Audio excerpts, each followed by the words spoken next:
Sa kauna-unahang pagkakataon, nagsalita na ang kapamilya actress na si Julia Barreto tungkol sa matinding kontrobersya na nangyari sa pagitan nila ng kapuso actress na si Bea Alonzo at Gerald Anderson noong 2019. Sa interview kay Tony Gonzaga sa Tony Talk sa YouTube nitong Biyernes, April 26, ibinahagi ni Julia kung paano niya nalampasan ang naturang kontrobersya.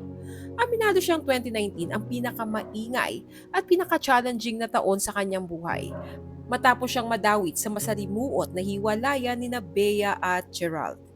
Subalit isa lang ang gusto niyang linawin. Hindi sila magkarelasyon ni Gerald nang pumutok ang issue tungkol sa hiwalayan nito at ni Bea. Dahil dito, labis umano siyang nasaktan nang akusahan siya ng marami bilang ahas, mga agaw at third party sa hiwalayan ni Bea at Gerald. Matapang din na ipinaliwanag ni Julia na kaya siya sumagot laban sa cryptic post noon ni Bea ay upang ipagtanggol ang kanyang pamilya at mga malalapit na kaibigan na nasaktan dahil sa kanyang pananahimik. Patatanda ang binueltahan niya si Bea sa mga post nito laban sa kanya na lumalabas siyang masama habang biktima naman si Bea. Sinabi ni Julia, hindi ko rin alam. I don't know if I did that for myself or for the people around me. Like the people who were really hurting for me. Kasi 'di ba kapag ikaw naman nasasaktan parang kaya naman. Pero yung mga tao sa paligid mo ay nagtanong, "Please, why are you allowing this?" Pero hindi ko alam, like my family, my closest friends, sila yung umiiyak. At ako yung nagsasabi, bakit kayo umiiyak? Okay lang, ano ba? So maybe that was for them. Aminado si Julia na hindi niya alam kung paano niya nalampasan ang yuktong iyon sa kanyang buhay. Lalo na 22 years old lamang siya noon.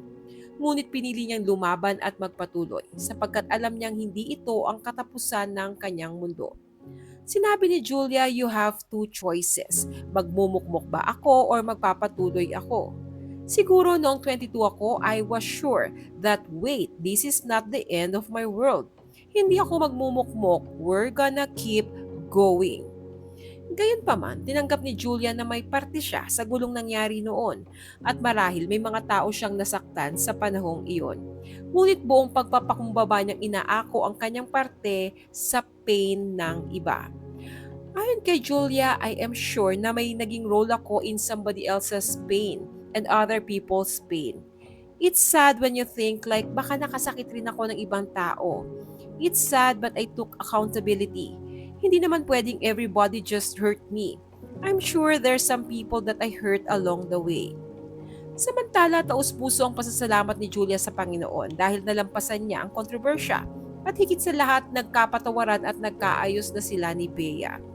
Sa nasabing interview, unang beses din nagsalita si Julia tungkol sa muling pagkukrus ng landas nila ni Bea.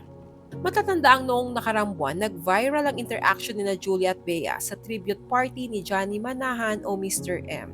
Sa isang viral video, makikita ang pagbeso-beso at pagtatawanan ni na Julia at Bea sa party na siyang unang beses na nag-usap sila sa isang public event mula noong 2019. Para kay Julia, totoong the world is healing dahil sa pagbubati nila ni Bea. Sinabi rin ni Julia na mahalaga ang moment na yun dahil totoo ang saya nila ni Bea at wala itong halong kaplastikan. Aminado naman si Julia na nakatulong ang ilang taon na hindi sila nag-uusap ni Bea upang maghilom ang sugat na dulot ng kontrobersya noong 2019. Sinabi ni Julia, the world is healing for me. It's a moment that, of course, binavalue ko. Ano pong masasabi nyo sa heartwarming at emotional revelations ni Julia tungkol sa pagkakaayos nila ni Bea? Totoo nga bang time is not only the ultimate truth teller but also the ultimate healer? Share your thoughts below.